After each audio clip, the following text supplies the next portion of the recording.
Hey Rare Athletes, it's Coach Hud.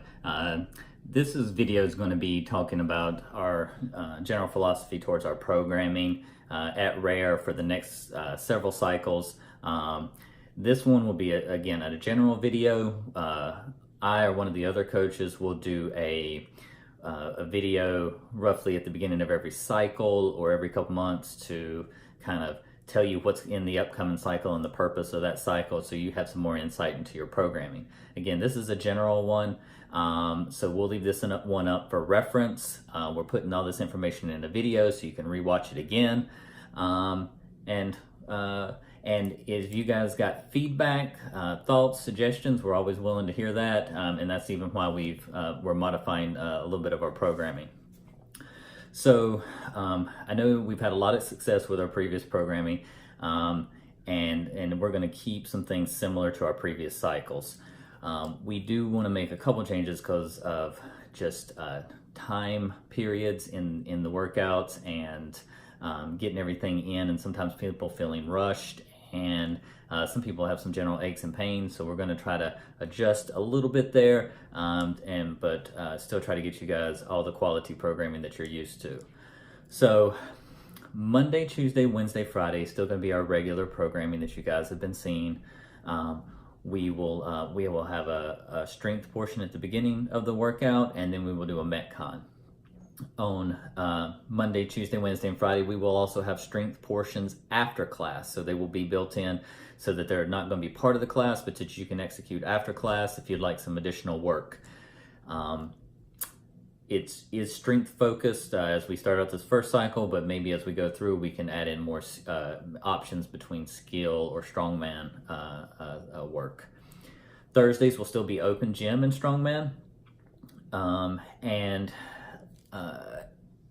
Coach Levi is still providing that strongman class there, and open gym obviously for your skill works or recovery day.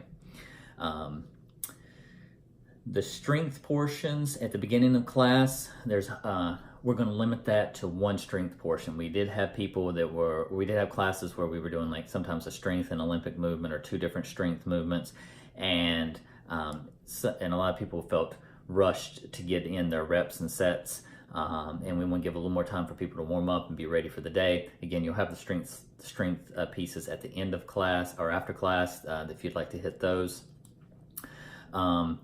But the strength piece will also be the same on each day for a cycle. So say if we're going to do a cycle of 7 weeks or 8 weeks, Mondays might always be back squat for that cycle, and Tuesdays might be cleans.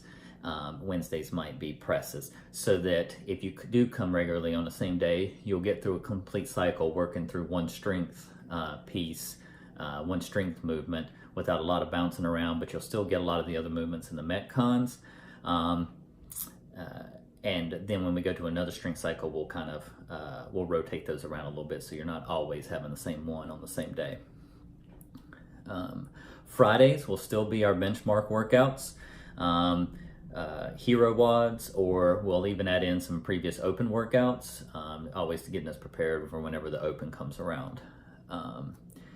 Saturdays, 8 a.m. will still be a strength portion like we've done the last couple of weeks. We'll have probably two strength movements and then a skill or a practice movement. And then the Saturday 9 a.m. class will be a partner WOD. And we want to try to keep doing partner WODs. Those classes are often a lot of people. It's a good fun time for the whole community to work out together. And that's usually a great experience that when you get to partner up with some of your fellow Rare athletes. One new thing that you'll see on the workouts through Monday through Friday, for the Metcon piece, it will be either listed as a practice day, a competition day, or a mental toughness day. And what that really means is that you really don't want to come in 3 or 4 days a week and hit the workouts absolutely, especially the Metcons, as hard as you can. If you go to a 10 or an 11 every single workout, you're going to set yourself up for burnout. You're going to potentially increase your risk for injury, and and just starting to feel where you may start to feel some of those aches and pains. And what you'll also realize is that you can't recover completely. And when you can't recover completely, you can't build up the requisite strength from the recovery that you need. So if you're always going to the bottom of the well, it's hard to fill that back up. So we will have some days listed as practice days. Those practice days, out of a scale of 1 to 10, we were wanting you to go to like an 8 or a 7. And you'll still be breathing heavy, but you won't be laying on the ground. On competition days, we want you to leave it all on the floor and really push it. And then we'll have some days that are called mental toughness days. You can think of those as like the hero WODs. It's usually a little bit longer WOD. It's a tough WOD. Mentally, you're kind of grinding through that one. And those help build up the mental toughness aspect of the workouts. So you'll see those labels, and they will actually rotate even in a cycle on the days that are practice and competition. So if you're a Monday, Wednesday, Friday person, you will see variation on the practice, comp, and mental toughness each and every week. So we'll keep that kind of rotating fresh so that you're not hitting, say, a competition every single time you're in. The last piece, and this will take a few minutes to explain, is for the strength portion. We're going to continue to have percentages listed for a while, but we're also going to accompany that with a new scale called RPE, rate of perceived effort. This is a scale of 1 to 10. And probably the easiest thing is saying if you were going for a 1 rep max. When you hit your true 1 rep max, that is at a 10. You couldn't have done one more rep at all. If you hit a weight that's below your 1 rep max, and say that you got done with whatever that weight was, and you said, I probably could have done that one more time. I had one more rep left in the tank. That would be a 9. And then if you would have done some weight below that, and when you got finished, you were like, I probably could have lifted that 2 more times. And so that would be an 8. And so this is a subjective scale that we'll ask the athletes to start using while you're lifting and recording. The reason is we find that if you go to roughly an 8 on most of your lifts, what you'll do is you'll keep yourself from burning out. You can help with your load management, which reduces your risk of injury. And what you'll find is that you're able to recover and increase your baseline strength above what it was before. So if my 1 rep max press was 100 pounds, and I went and did, I got to an 8, and my 8 was at 90 pounds, and I did, if I did that weight, 90 pounds, what I do, I have the ability to recover and get back and maybe increase my baseline by 2 pounds, 5 pounds, so that I get stronger. Again, just like the Metcons, if you go to the bottom of the well every single time, you're going to find that you never recover completely, and you don't, again, then increase and accumulate your strength.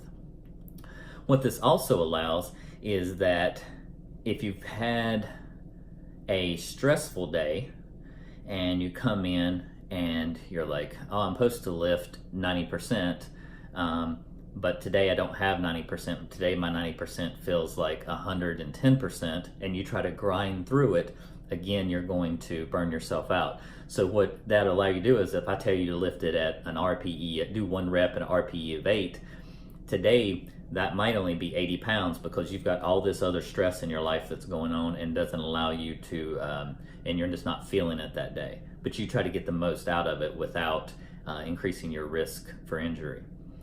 But on days where you've gotten a bunch of great sleep, you've been eating well, things have been going well, your 8 might be above what you were planning to do and come in. So what that does is, if I say hit a one rep at an 8 and you are feeling great that day, you might actually do a little more weight, and that's totally fine, because what you're going to do is then maximize the days that you're feeling great. And on days where you're not feeling so great, you lower the weight a little bit, and you help reduce that risk for injury.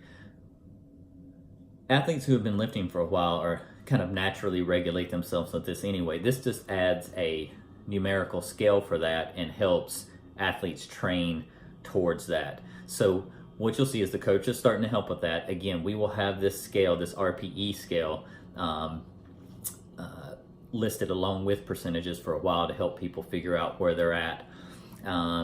And we'll also put some charts up around the gym so that you can do a relative assessment of what those numbers might mean. And I think that's it for the programming. That's a lot. Digest this, maybe rewatch the video. If you've got questions, ask below. The coaches will be going over this as we start to build this through our first couple strength cycles. And it'll take some time to get adjusted to, but we believe that this will give you a better way to self-regulate while you're in the gym and allow you to maximize your best days, and then allow yourself to minimize those days when you are not feeling great and still get your work in without increasing your risk for injury or fatiguing yourself even more. When you got questions, put them in ask them in Facebook, grab a coaching class. We're here to help you guys. And again, we'll be dropping another video again for each of the cycles and to explain what's coming up in that cycle. And I think that's it. So this is me wishing you both love, peace, and fitness. We'll see you later, guys.